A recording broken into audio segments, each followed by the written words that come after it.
मित्रों, 3 राज्यों के विधानसभा चुनाव घोषित हो चुके हैं और पार्टी ने उसकी तैयारी भी पूरी कर ली है। उम्मीदवारों के चयन की प्रक्रिया भी चुनाव समिति ने काफी हद तक पूरी की है। मेघालय, नागालैंड और त्रिपुरा,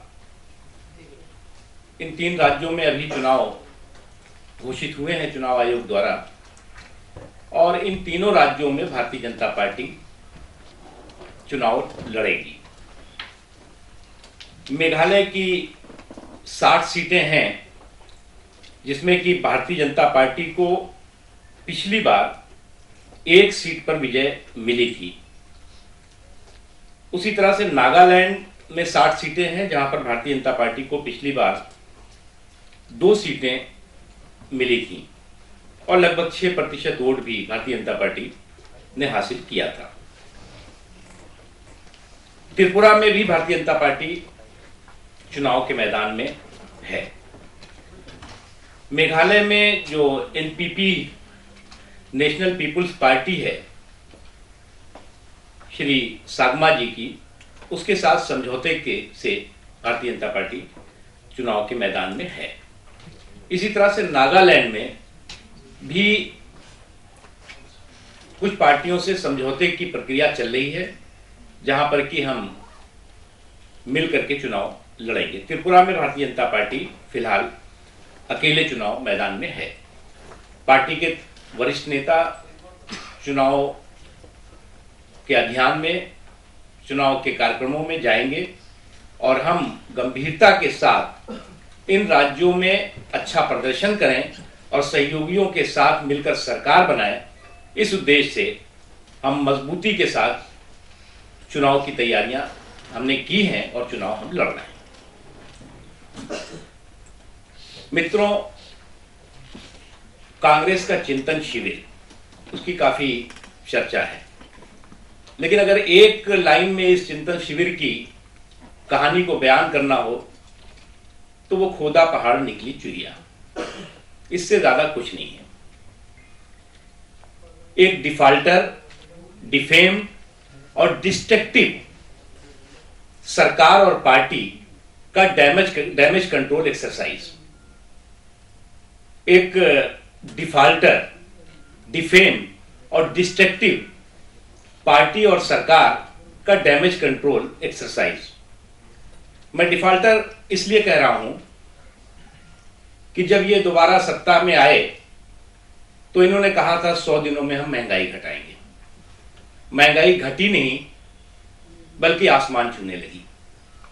इन्होंने करोड़ों रोजगार नौजवानों को देने का वायदा किया था।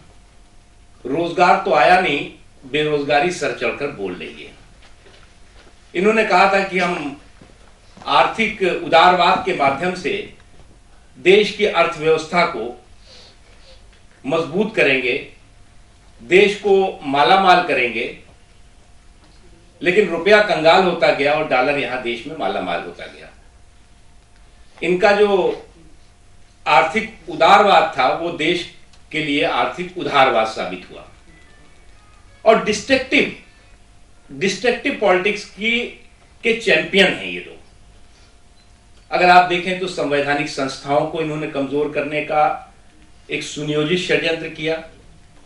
अगर आप देखें तो जो विपक्ष की राज्य सरकारें हैं, उनको परेशान करना, उनके साथ भेदभाव करना, उनके विकास कार्यों में रोड़े अटकाना, स्पीड ब्रेकर लगाना, और साथ ही साथ सीबीआई का मिसयूज खुलेआम किया। जो उनके विरोध में है, राजनीतिक विरोधी हैं, उनको सीबीआई से परेशान कराना, उनके खिलाफ झूठे मुकदमे लिखवाना और उनके ऊपर अनर्गल आरोप प्रत्यारोप करना। और अभी जो डिस्ट्रक्टिव माइंडसेट और डिस्ट्रक्टिव पॉलिटिक्स की बात मैंने की, उसका एक आज जीता जागता उदाहरण देश के गृह मंत्री के बयान से सामने आया। इससे 1-2 दिन पहले तो इनके कुछ छोटे मोटे लीडर्स ने बयान इस तरह के दिए थे, लेकिन आज एक देश के गृह मंत्री ने उस चिंतन शिविर के मंच से जो बयान दिया वो निश्चित तौर से बहुत आपत्तिजनक है। न केवल आपत्तिजनक है बल्कि खतरनाक भी है। एक गृह मंत्री इस देश के शांतिपूर्ण माहौल को बिगाड़ने जैसा बयान दे अपने राजनीतिक कारणों से, इससे बड़ी दुर्भाग्यपूर्ण बात हो नहीं सकती। मुझे कभी कभी लगता है ये कांग्रेस कायरों की जमात हो गई है।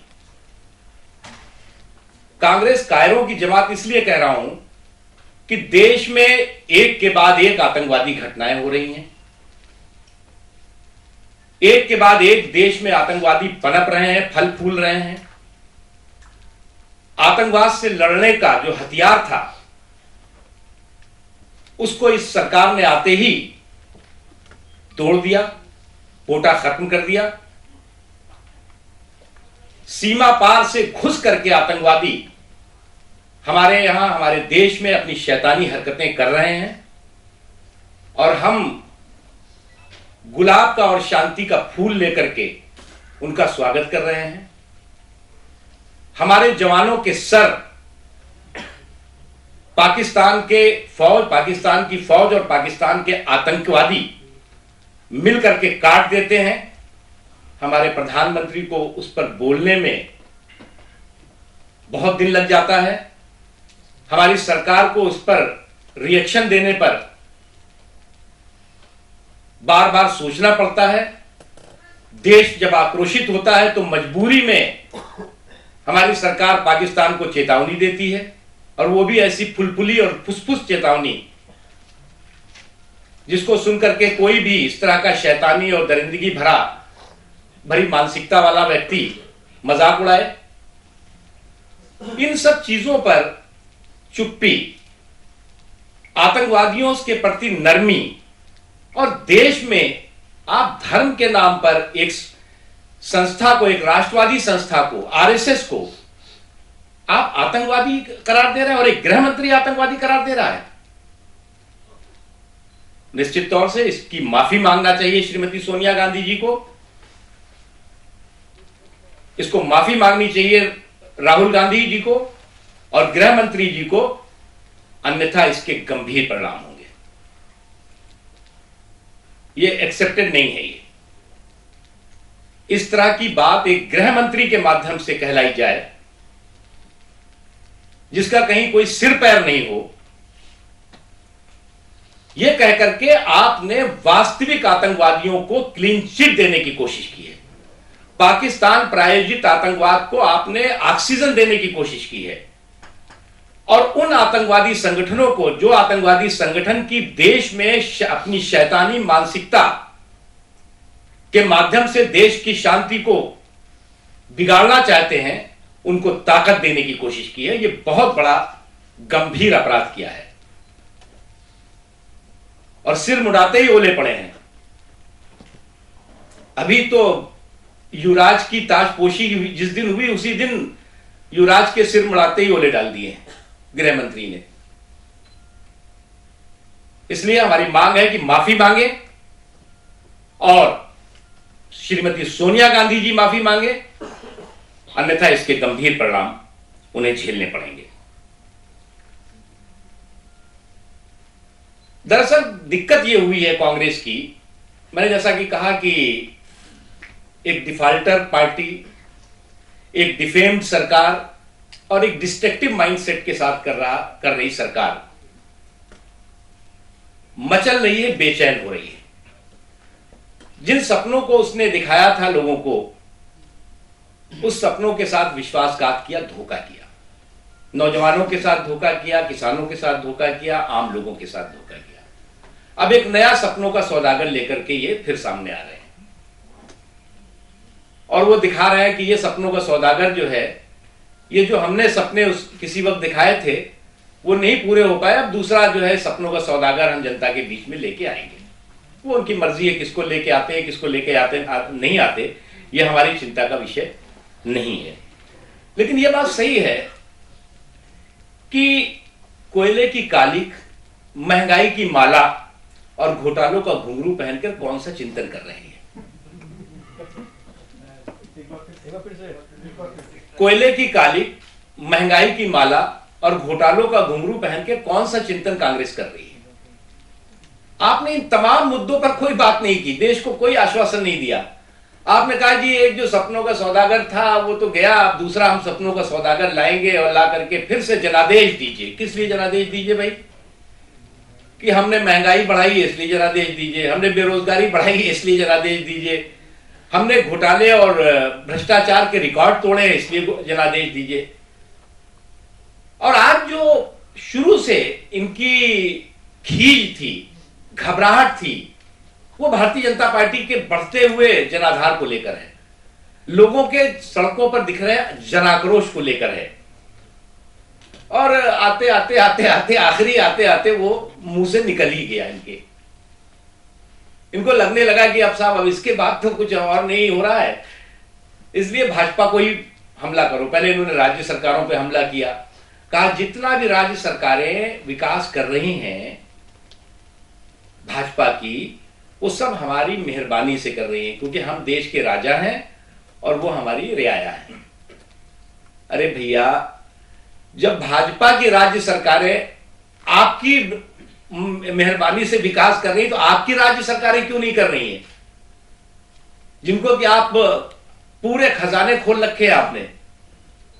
आपकी कौन सी ऐसी आदर्श राज्य सरकार है जिसको कि आप आदर्श राज्य सरकार कह करके और देश के सामने पेश कर सकते हैं? हम तो अपनी सारी राज्य सरकारें हमारी आदर्श सरकारें हैं, और हम नहीं कहते, आप खुद कहते हो कि गुजरात की सरकार ने विकास का बहुत अच्छा मॉडल देश के सामने और दुनिया के सामने पेश किया। मध्य प्रदेश सरकार की आपकी तारीफ करते हो आप, छत्तीसगढ़ की सरकार की आप तारीफ, जितनी भी हमारी सरकारें हैं, गोवा की सरकार, जो भी सरकारें हमारी काम कर रही हैं, उसके काम को आप कभी भी नकार नहीं पाते। भाई इतना कह रहे हो जो वो काम कर रहे हैं वो हमारी जो है वो मेहरबानी से कर रहे हैं। और आपकी मेहरबानी तो यह है कि आपने उन राज्य सरकारों के विकास कार्यों में भी रोड़ा अटकाने की कोशिश की। विपरीत परिस्थितियों में आपकी नकारात्मक सोच के बावजूद इन राज्य सरकारों ने परफॉर्म करके दिखाया। इसलिए मैं मानता हूं कि ये जो कांग्रेस का सो कॉल्ड चिंतन शिविर था, वो चिंतन शिविर तो नहीं है, बल्कि खोदा पहाड़ निकली चुहिया या चूचू का मुरब्बा। इससे ज्यादा मुझे कुछ दिखता नहीं कि क्या है।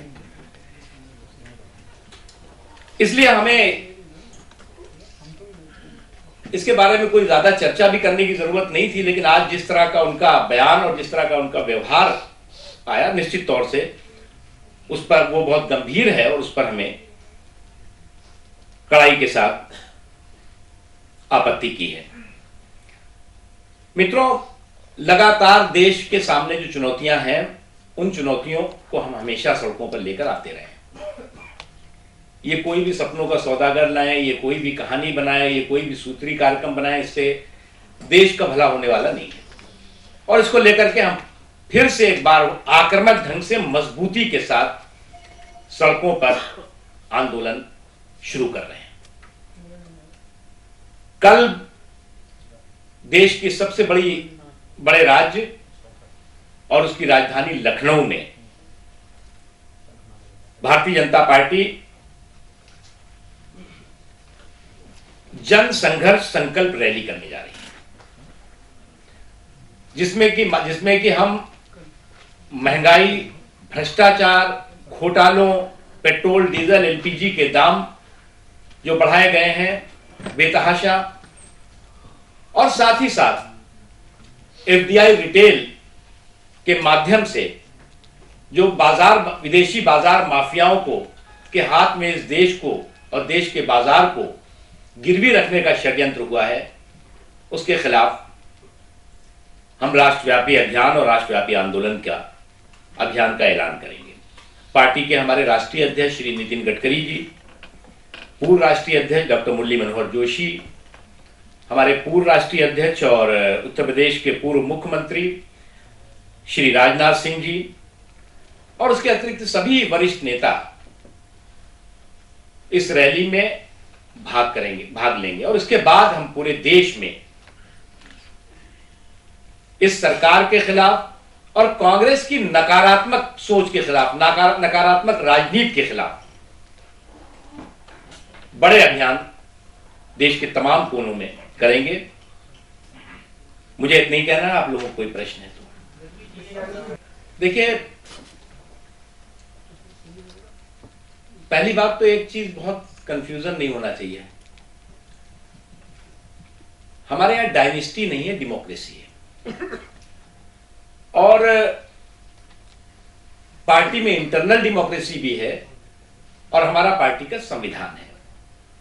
हम उसके तहत मंडल के स्तर से लेकर के और राष्ट्रीय स्तर तक के चुनाव करते हैं। वो चुनावी प्रक्रिया चल रही है। उन चुनावी प्रक्रिया के बाद राष्ट्रीय अध्यक्ष का चुनाव भी होगा, उसका प्रॉपर नोटिफिकेशन होगा, उसकी जानकारी आपको मिलेगी, उसमें नॉमिनेशन कौन करेगा उसकी भी जानकारी आपको मिलेगी। कोई चोरी चोरी चुप्पे चुप्पे नहीं होगा और ना कोई कांग्रेस के युवराज की तरह जो है वो उनको जो है वहां पर कोई चिंतन शिविर इसके लिए नहीं लगेगा। इसलिए इसमें कहीं कोई कंफ्यूजन नहीं। देखिए, उनके यहां प्रधानमंत्री का उम्मीदवार पालने में पैदा होता है, हमारे यहां परिश्रम और पराक्रम से पैदा होता है। तो अब ये खुद उन्हें समझना होगा कि जिस पार्टी में प्रधानमंत्री का उम्मीदवार पालने में पैदा होता हो और जिस पार्टी में परिश्रम, पराक्रम और मेहनत से खेत खलिहान, चौक चौराहों, चौपालों से संघर्ष करके आता हो, तो उनको इसका जवाब खुद मिल जाएगा। जी सर। अरे भैया, तो कांग्रेस को किसने मना किया? उनको देश का नहीं, असल में क्या है, उस चिंतन शिविर से ज्यादा वो युवराज की परिक्रमा प्रोग्राम लगा मुझे कि युवराज की परिक्रमा का कार्यक्रम चल रहा था वो। इसलिए जो है वो कुछ भी उन्हें अंतर्राष्ट्रीय बना सकते हैं, तो उनका अपना मर्जी है। देश जिसे किसे स्वीकार करता है ये महत्वपूर्ण है। वो राष्ट्रीय, अंतर्राष्ट्रीय कहां से निकाल के लाए, हमें क्या लेना देना उसका? वो तो देश की जनता तय करेगी कि वो राष्ट्रीय है कि अंतर्राष्ट्रीय है कि क्या है। हम इंतजार करते हैं, देखते हैं उनका क्या रिएक्शन आता है। और नहीं आएगा तो निश्चित तौर से हम देश को इस तरह की फासिस्टवादी मानसिकता के, इस तरह की अलगाववादी मानसिकता के आधार पर न बंटने देंगे, न टूटने देंगे। और जो सरकार की आतंकवादियों के प्रति नरम हो, जो सरकार की हमारे शहीदों के सर काटे जाने पर चुप हो, वो सरकार इस तरह के दुष्प्रचार, इसीलिए मैंने कहा कांग्रेस कायरों का कुनबा बन गया है और ऐसे कायरों को, कुनबे को मुंहतोड़ जवाब देना भारतीय जनता पार्टी को आता है। What is the right wing and left wing? उन्हें क्या ये इतना समझ में नहीं आता? अगर वो होम मिनिस्टर हैं और उन्हें ये भी नहीं मालूम कि इस देश में आतंकवाद की जड़ें कहां हैं। अगर आप आतंकवाद की जड़ों को राष्ट्रवाद के साथ जोड़ेंगे तो निश्चित तौर से आप आतंकवादियों को का साथ दे रहे हैं, आतंकवादियों के समर्थक बने हुए हैं। मैंने कहा ना कि जो इनका आर्थिक उदारवाद है वो देश को आर्थिक उदारवाद के घट में ले गया है। और हाँ,